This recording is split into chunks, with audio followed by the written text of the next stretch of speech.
forward.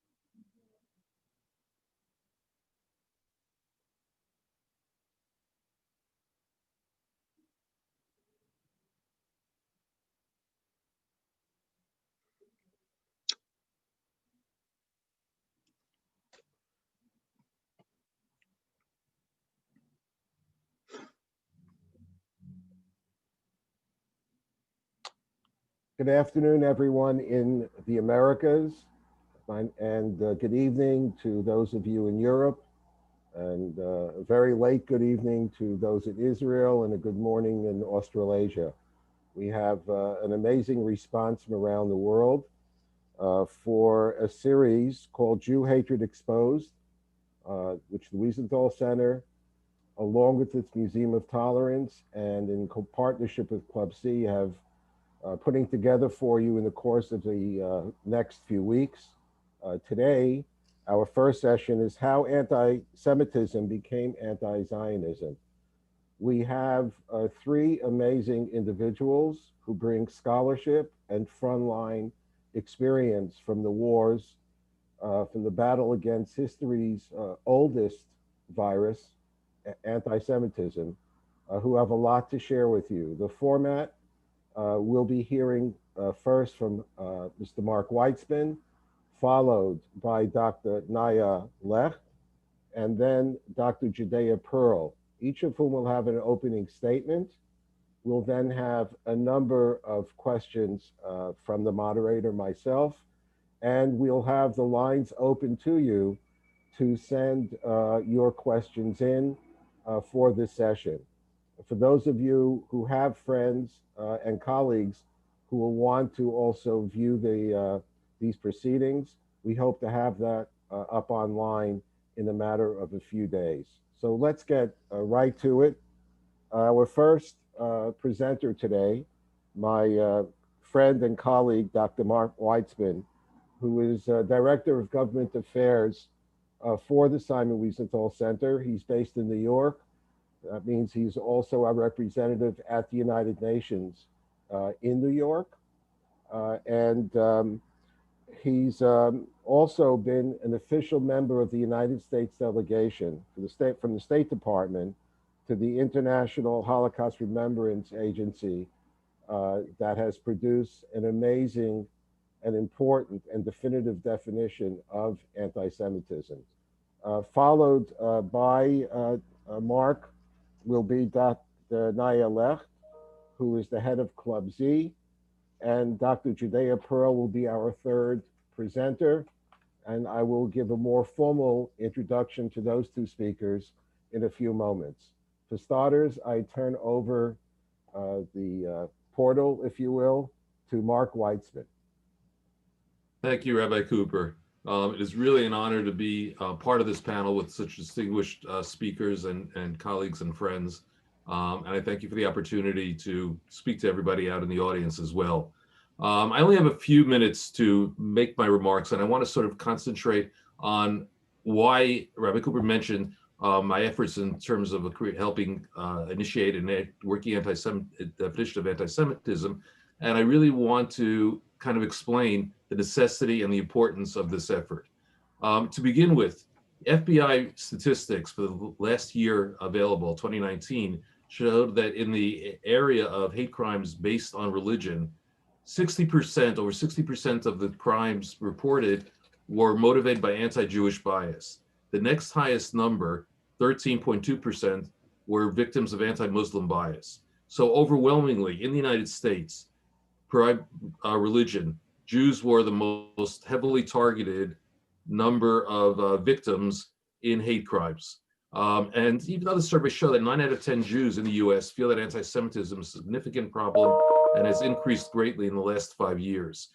We've seen it, if that's those statistics, but we've seen it ourselves, just the eye test, as they say, starting perhaps in Charlottesville with the Nazi salute, the chants, the Nazi slogans, the chant "Jews will not replace us," the incredible wave of violence over the past 2, 3 years, synagogue shootings in Pittsburgh at Poway, the shooting in Jersey City just over a year ago, where Jews were targeted and literally murdered on the streets or in the halls of synagogues itself. And even just last week, the events in the Capitol, the riot and the rioters marching through the Capitol, some wearing Holocaust denial T-shirts, the anti-Semitism that was part of the rallying message online on social media to get these people together, show that anti-Semitism is really strong, vital, viscerant, and no longer an undercurrent, but really it is a force and a factor in American society.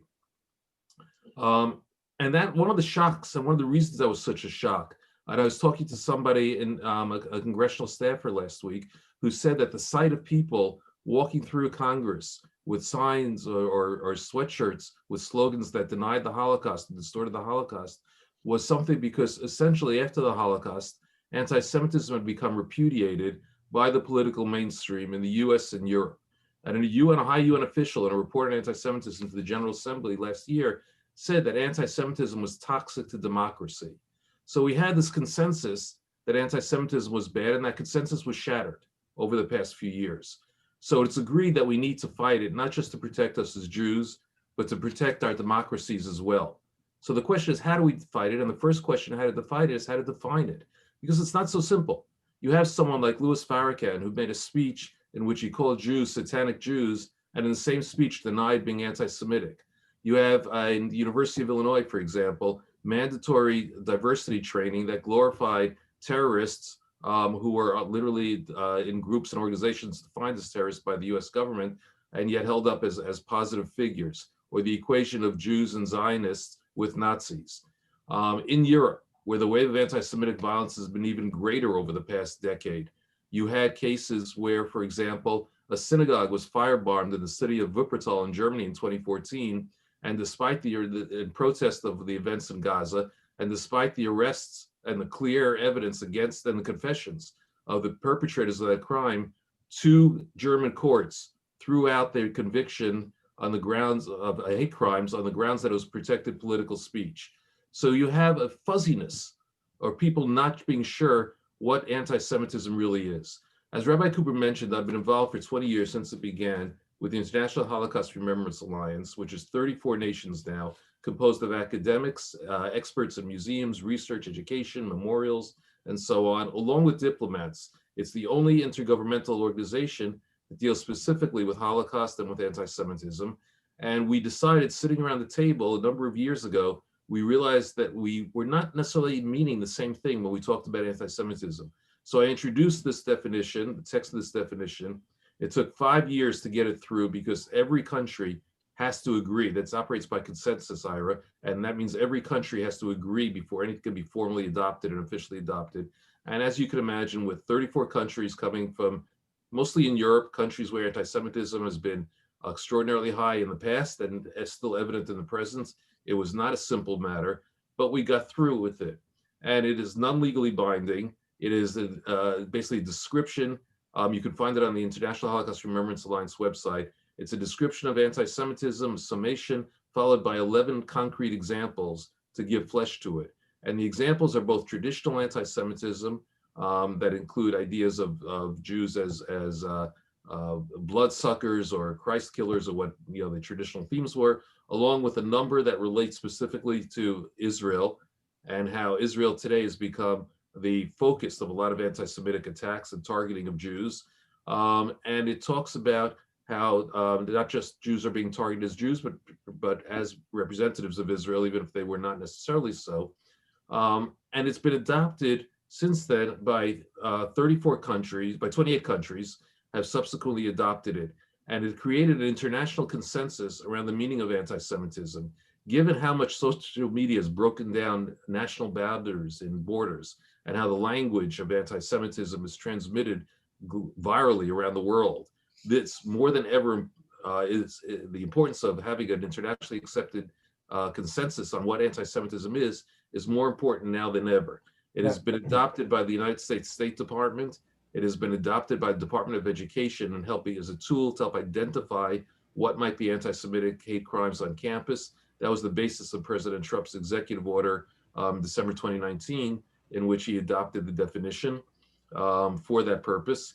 And it has been adopted, for example, by over 640 members of parliament in the United Kingdom, by hundreds of universities and cities around the world, by soccer and football teams.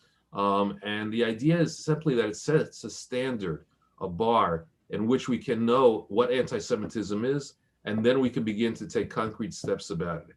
And in thank you, that Mark. sense, I'm going to be coming back to you for follow up on IRA and related issues in a few minutes. Right now, I'd like to go to Dr. Naya Lech, who was born in the former Soviet Union, came with her family to the US in 1989. She holds a PhD from UCLA in Russian Jewish literature. She's a frontline fighter, right on the front lines of these issues that Mark outlined.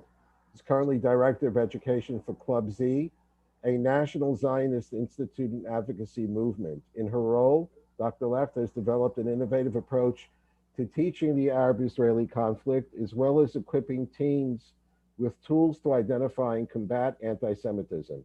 Dr. Left has written and lectured extensively on the history of anti-Semitism and has served as scholar in residence in many locations, including at Oxford University through the ISGAP.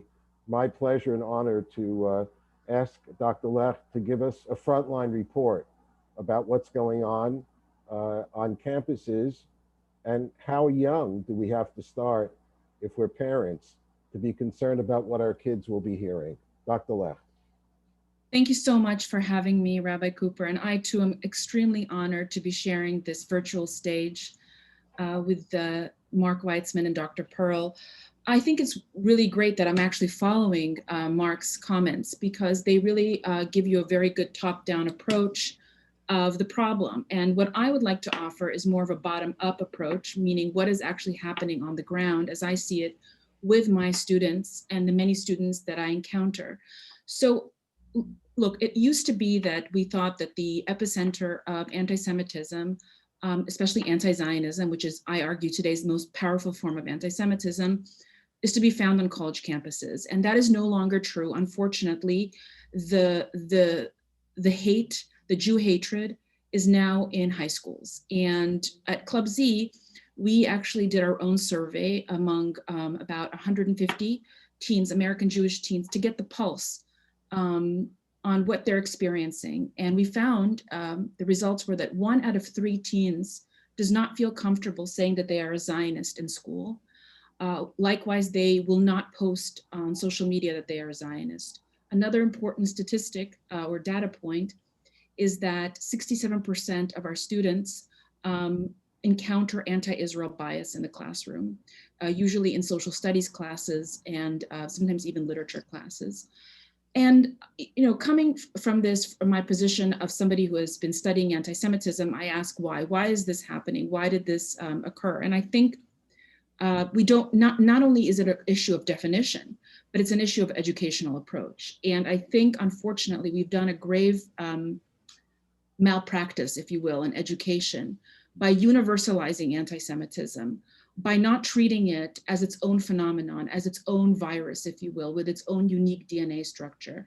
And something that we do teach our teens, and something that I've developed at Club Z in our curriculum, is how do you identify anti-Semitism? Because if you're gonna just look at it as racism, right, you're just going to be able to identify one of the 6 major accusations, and that's dehumanization. But Jews, unlike any other minority, are accused of superhuman powers, such as global world domination, controlling the banks and the media, blood libel. These are not race inherent to racism. So the problem is that a lot of our students, when they encounter anti-Semitism, i.e. anti-Zionism, what happens is they'll come in with a program, and the program is called anti-racist training or racist training, and they don't deal with what is actually today's anti-Semitism, which is anti-Zionism. Jews are not victims of racism today. Jews are victims of anti-Semitism, and we need to call it out. And so what we do is we decouple anti-Semitism from racism. That doesn't mean that it sometimes doesn't overlap, but especially when it comes to Israel, when you have an Israeli flag drenched in blood, that is not racism, that is blood libel, which is unique to Jews. So our students are able to pick up those signals and are able to identify it early on right away. And that's very important, because I'll have to tell you this also. When I was teaching also in college at UCLA, I taught a class on the history of Russian Jews, and I started in my lectures referencing blood libel, protocols of the Elders of Zion, and students had never heard of it. And I think that was, if I had to pinpoint when I decided that I wanted to devote my professional career to helping students, young adults, identify anti-Semitism, I realized they don't know. So I think, as Mark said, a proper definition, but so important is proper education. And unfortunately, we're not getting that. So that's what I wanted to impart today. So. Thank you for that introduction. And for our third speaker, I'm actually going to give Dr. Jaya Pearl 2 introductions. The first one you can find online pretty much anywhere. I have to warn you in advance, I don't understand anything about his scientific work, but I believe that someone who's received the Turing Award, which is known as the Nobel Prize in the computer field, we should know who it is that we're going to hear from in a few minutes. So Jaya Pearl is an Israeli-American computer scientist and philosopher, best known for championing the probabilistic approach to artificial intelligence and the development of Bayesian networks. He's also credited for developing a theory of causal and counterfactual inference based on structural models. In 2011, the Association for Computing Machinery, ACM, awarded Pearl with the Turing Award, the highest distinction in computer science, quote, for fundamental contributions to artificial intelligence through the development of a calculus for probabilistic and causal reasoning, unquote.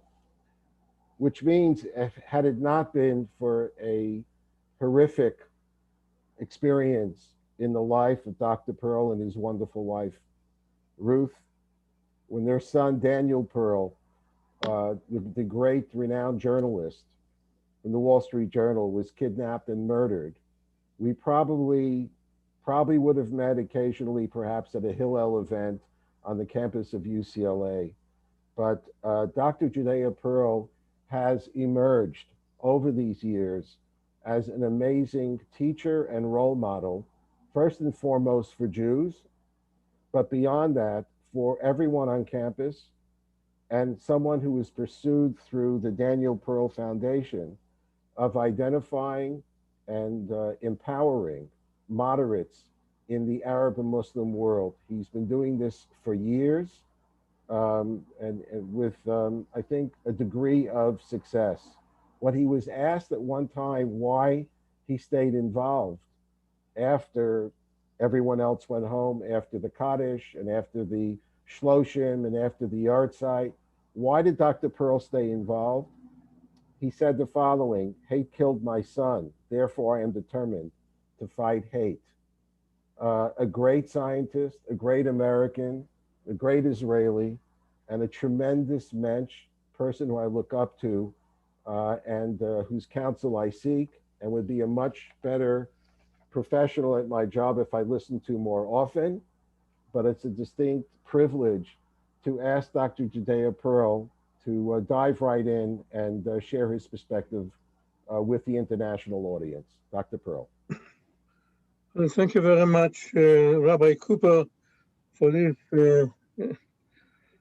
unfitting introduction. I feel like I don't have to speak anymore after that kind of introduction, but you gave me a good hook on my subject. It's not casual reasoning, it's causal reasoning. That's what the reason why I rest my case. Good. Now, that's why I feel a little uncomfortable fitting into the scheme here, which deals with the relationship between the causal relationship between anti-Semitism and anti-Zionism. The first part of my talk will be an attempt to decouple the two, to describe anti-Zionism independently of the causal relationship with anti-Semitism, and treat anti-Zionism as a moral deformity which earns its own dangerous character and a racist character on its own without any relationship to anti-Semitism. The second part of my talk, I'll try to outline my vision of how to fight anti-Zionism from a moral fortitude point of view and cast in liberal vocabulary.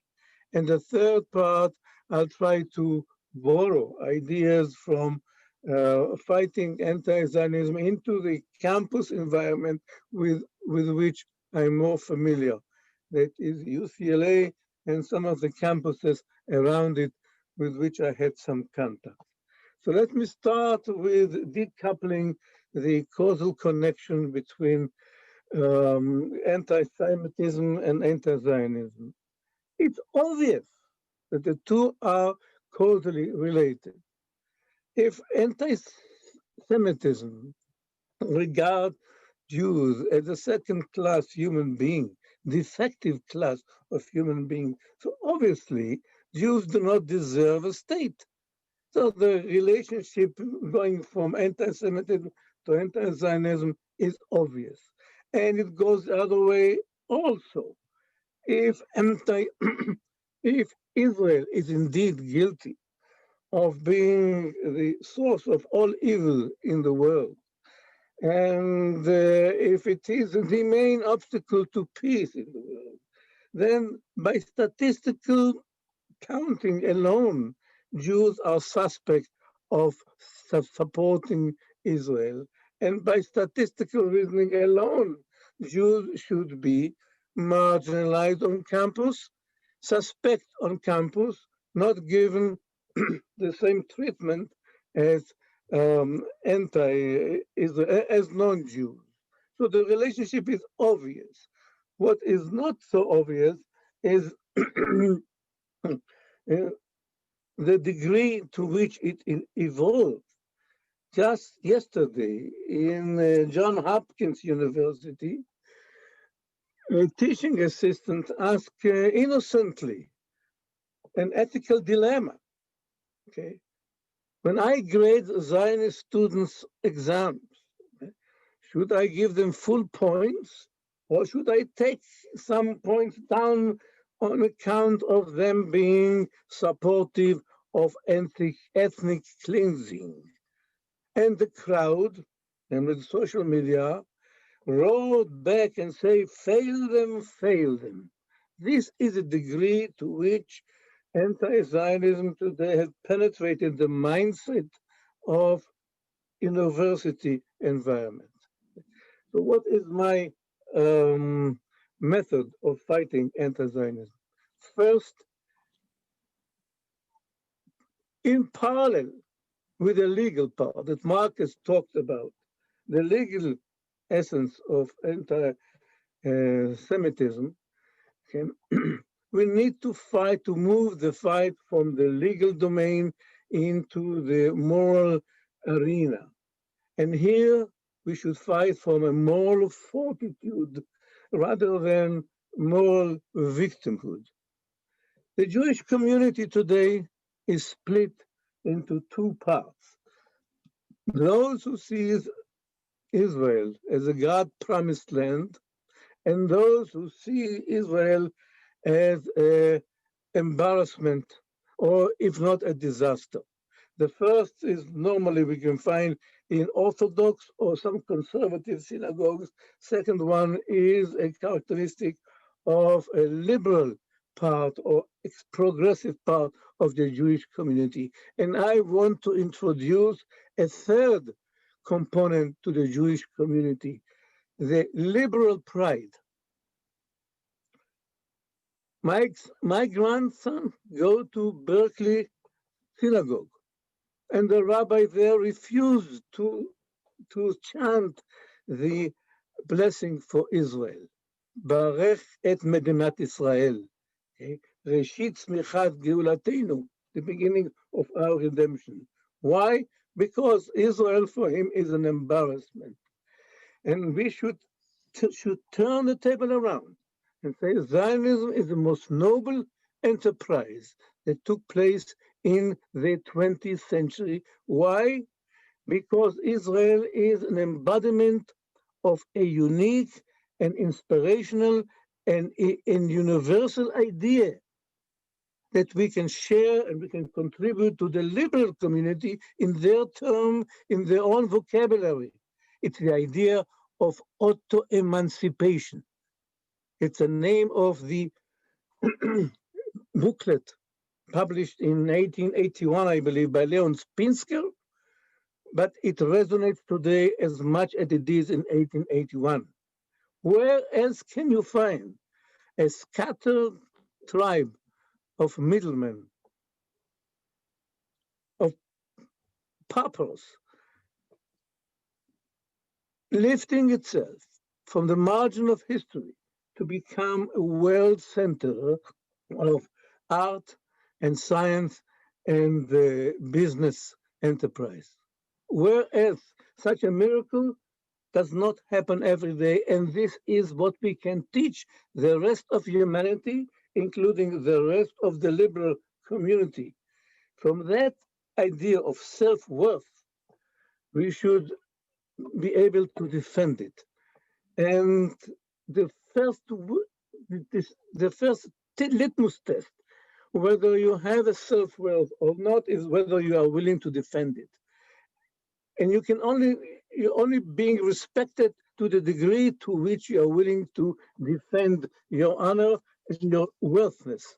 So, in that context, I recommend very high that we use fighting words to indicate our willingness to defend our worth. And the fighting word that I found most fitting is xenophobia.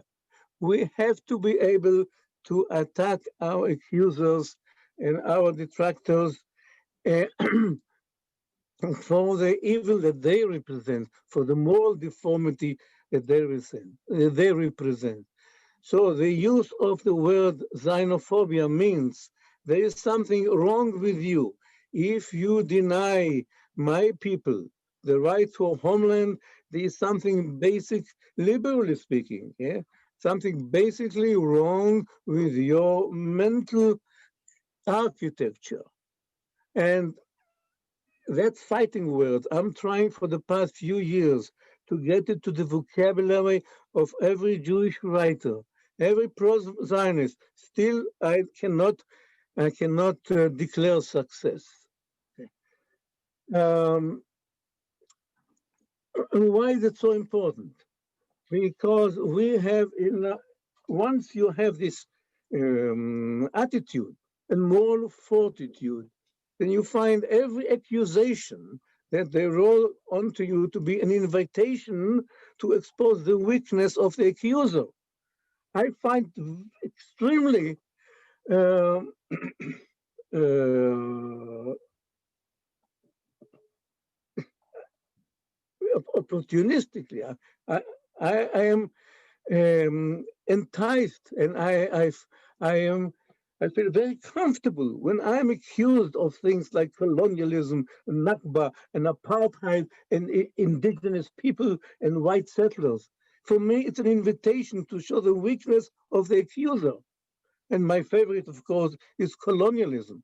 Where else can you find, you know, a, a colonialist, a white settlers colonialist, okay, that celebrates holidays after the event that took place in the land to which they come and not the land from which they came. Okay? So all this accusation for me becomes an invitation to expose the weaknesses of the accuser. Thank And you, that, Dr. Pearl. Will come back to you in a few minutes. Let me circle back to our two other panelists. Dr. Pearl, his presentation about utilizing the term xenophobia without question also addresses the same question that's coming across from some of the people watching. Why do we insist on having a relationship between those who oppose Israel and Zionism and the term anti-Semitism? How is it possible that you can call someone, for example, Jewish, who might be an anti-Semite? How could that be? I would just put out there also for everyone to be reminded that in 2021, the largest single Jewish community in the world now resides in the state of Israel. It's well over 6 million Jews. So taking Dr. Pearl's challenge to us, I'm going to circle back to both of our speakers. And Dr. Lech, let me ask you, Naya, for starters, is this term that Dr. Pearl, in the context that he raises it, will that help you in the frontline battle for the hearts and minds first of Jewish kids and in trying to decouple those who hate us from their hate? So with all due respect to Dr. Pearl, and if I may push back just a bit, I view it a little bit differently. I am looking at the language of anti-Semitism and how it evolves. And the term anti-Semitism was coined by Wilhelm Marr. And it was coined by Wilhelm Marr in order to differentiate himself from Judeophobia. Now, Jew hatred is, as you know, the oldest hatred. So when he created this new word for something that is very ancient, why was he doing this? Why did he create a new word? And in my readings and in my research, I firmly believe that he was a very successful branding guru, if you will. What he did is he peddled a Jew hatred that the population at that time that became that was acceptable. So what he did, in effect, is he said, "Look, I'm not a Judeophobe. I'm an anti-Semite," and in that way, he made it acceptable. Now, when I came to college campus in 2001, the first thing I heard was, "I'm not an anti-Semite. I'm an anti-Zionist." I'm not. And they differentiated themselves from this unacceptable form of Jew hatred, which was 20th century anti-Semitism culminating with the Holocaust. And so these anti-Semites create a neologism. And why do they do this? Because they're actually packaging this same Jew hatred. It's really the same, it's really tapping into the same accusations. Jews as, killing babies. Israel is now accused of the same things, bent on world domination, accusing Israel of, quote, hypnotizing the world, demonization. These are unique accusations. It doesn't matter if we call it Judeophobia, anti-Semitism, or anti-Zionism. We're dealing with the same hatred. What we have to understand is that when these people who are anti-Semites, they're creating this new language in order to peddle and push anti-Jew hatred. And that is very important, because if we're going to start having a conversation about, well, we need to really understand what anti-Zionism is. No, it's not anti-Semitism, and it's not Judeophobia, and all these different terms, we're losing sight of the fact that we are dealing with the same hatred. It's just mutated, if you will. So for me, I do teach our students that this is Jew hatred masked as anti-Zionism. The story of Wilhelm Marr is very instructive for me as a student of history. What he did when he coined that word was extremely successful, because anti-Semitism became fashionable. It was progressive to be an anti-Semite, as it is progressive today to be an anti-Zionist. Thank you, Naya. Mark, let me come to you next. You mentioned before, no less than 5 years sitting with diplomats of all stripes from scores of countries, working on a working definition. First of all, how's it going in terms of its application? You said it isn't legally binding, but it is being used and it widely. And I'm also going to pivot with you to a second point, which I'll then come back to our other two panelists, which is that, recently the Wiesenthal Center put out its top 10 incidents of 2020.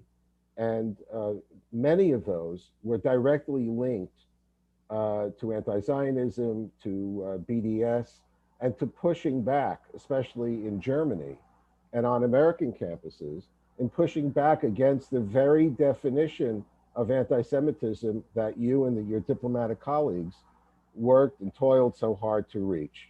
Would you comment, please, on those? Please come off your mute.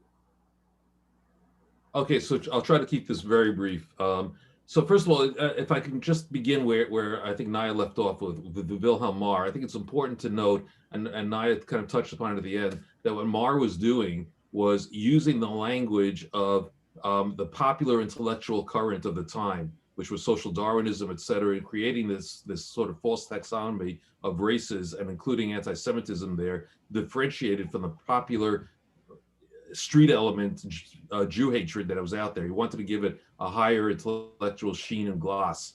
So in that sense, that's what he tried to do. And we see the same intellectual currents today where people try to use whatever is popular in academic circles or in certain circles to kind of as their cover for the anti-Semitism that will still come up. So the methodology and the packaging is somewhat similar in that regard. But I think we also have to acknowledge that anti-Semitism today still has a lot of the traditional tropes in it, not just the new forms focused on Israel. Just having pointed that out. So to get to what you asked directly, I think one of the things that we found was that our definition was targeting acts that committed against the state of Israel or against the entity of Israel as a nation. We didn't get into discussions about thought patterns that much. We wanted to really, because it's a very practical definition for political tool, for educational tool, and it's legally non-binding, as you mentioned. We wanted to keep it on a very narrowly, tightly focused lens there. And so we said that criticism targeting the state of Israel as a Jewish collectivity is a form of anti-Semitism, but certainly legitimately criticizing the state of Israel in many ways can be, as any other country is open to criticism, can be fine. Any criticism of the state of Israel is not automatically anti-Semitic. And I think that it needs to be pointed out that the differentiation is the double standard that Natan Sharansky talked about, the demonization, the denial of the right of Jews, and this is where Dr. Pearl is right on target, for self-determination, to have their own country. Going across those red lines takes you into anti-Semitism. A criticism of a certain policy, a given politician is something, well, roughly at least half of the Israeli population does that on a daily basis. And makes a living doing that. So I think that we have to be careful about the use of it, but it has become necessary. The definition, and I think one of its success is because it's not an academic definition, because it's not a theoretical definition. It's not something to, you could do a seminar in historiography of defining anti-Semitism. Believe me, I sat through those in grad school. This is not that. This is a very specific, practical element to be used in very practical ways for people who are trying to work on it on the ground in real time and to develop solutions in regard to it. And the examples that I gave, there's a new publication that I contributed to from the EU and IRA, which is a handbook on implementing the definition. And it gives illustrations of the examples. And the idea there is that by illustrating and showing it, it shows how it can be used in real time, in real ways, to help people who are trying to figure out ways to combat anti-Semitism on campus and in the political and real world. Thank you, Mark. If you go to wiesenthal.com, our website, you can get a link to be able to download that new report from the European Union. Dr. Pearl, let me come back to you with a question which is popping from a number of people who are watching, although some are posing it more politely, not all.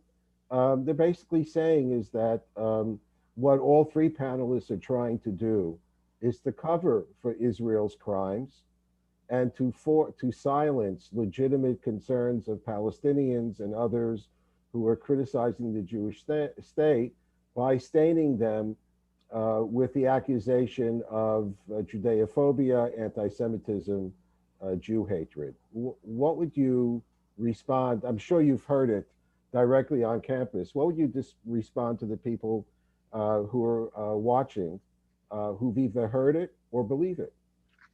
I didn't quite get what exactly is the accusation? The accusation is that this entire exercise whether you call it Judeophobia Yeah. or you call it anti-Semitism or Jew hatred, is just meant to silence the legitimate concerns of Palestinians and those who criticize Israel with the stain that they are, by definition, anti-Semitic. Well, it's obviously you can criticize the state of Israel or the policy of state Israel without denying the Jewish right to self-determination. So we are dealing here with the distinction between criticizing policies and criticizing the right of a collective to sovereignty. And that's two different things altogether. And the way I present a litmus test, I said the following. I use the slogan, two states for two people, equally legitimate and equally indigenous. Now, why do I say equally indigenous? Because this is something that no Palestinian can agree with, and I can agree with. And this is something which is acceptable to be sharing, symmetrical. And liberals love symmetry. Okay? So here's an example of exposing the asymmetry of the Palestinian argument. Equally indigenous. We are willing to share the land, and they are not willing to share the land. It must start with that. But I want to continue and answer Dr. Naya, Dr. Yeah, why positioning our fight today in the context of anti-Semitism can be a distraction, if not a betrayal of the cause. And I'll give you an example. The example came from USC. You're all familiar with the case of Rose Rich, who was forced to resign her position as a vice chairman, or vice chair of the student body, accused of being a Zionist. And the 43 prominent professors in USC came out with a statement: we are Zionists. The contention was about the ability or the right of Zionist students, not Jewish, Zionist students, to take on a position in student government. What did the university do? Never mention the word Zionist. Try to move it, to shove it into the anti-Semitic arena, where they feel comfortable and where they can justify their inaction. So anti-Semitism became an invitation and an invitation for inaction, and actually an agreement between the university administration and the Jewish leadership on campus. I cover you cover me for inaction, and I'll give you the appearance of action. They feel very comfortable discussing anti-Semitism because they give it to people whose business, whose entire career is invested in studying anti-Semitism with all the tools and the whole vocabulary. And they are not able to discuss one thing. They haven't yet spelled the word Zionism in all their official statements. Why do you think they do that? To cover up for inaction. So actually, I'm in agreement, if I may, with you. The problem is that they're not teaching anti-Semitism correctly. They are stuck in the 19th and 20th century in how they treat anti-Semitism. That's the issue. I agree with you completely. But if we kind of zoom out for a second and look at the Jew in every kind of century, if we look at the Jew in medieval times, they are violators of Christian tenets, right? Because that is what the world at that time viewed as morality, was Christianity, right? In the 19th century, the Jew was the violator of the race in the social Darwinism. And today, the Jew, i.e. Israel, Zionist Jew, is the violator of human rights. It's the same mechanics at play. So let me ask you a question, Dr. Pearl. How would you then say to someone, look, I have nothing against Jews, it's just Zionists? Because somebody did write that in the question. I love Jews, my problem is with Zionists. No problem with Jews. Morally deranged. No, because Zionism is a beautiful idea, and right, and it is a right by all liberal standards. And I can go up to John Stuart Mill or Fukuyama in the definition of what self-determination is and what historical and what identity and what indigeneity means. Okay, so by liberal standards, Zionism is a powerful and a virtuous idea. If you are anti-Zionist, then you are by your own standard, right, deranged, morally impaired. Well, let me just, we're coming towards the end of this first of three-part series. And those of you who know anything about me, I'm really quiet for very long, but I, like the amazing audience here that has stood by, hundreds of people for over 45 minutes to learn from each of our amazing presenters.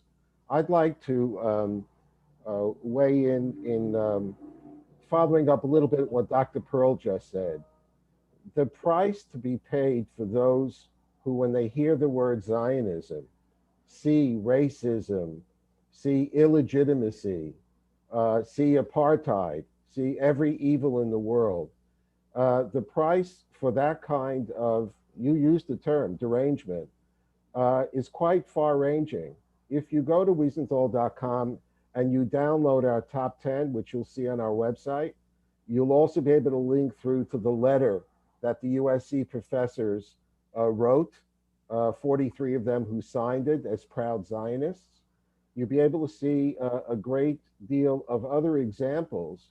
I think the most amazing and disturbing of which is what happened and didn't happen in the last year in Germany.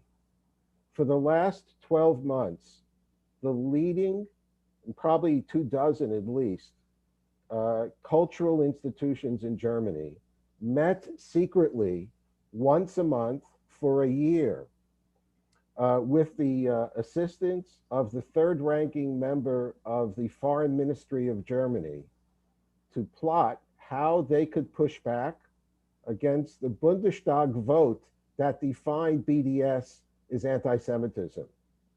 And a few weeks ago, last month, they launched their counterattack, followed by 900 elite cultural personalities who basically are upset that they cannot hide their hatred for the state of Israel behind anti-Zionism. They've been exposed and they want to see that reversed.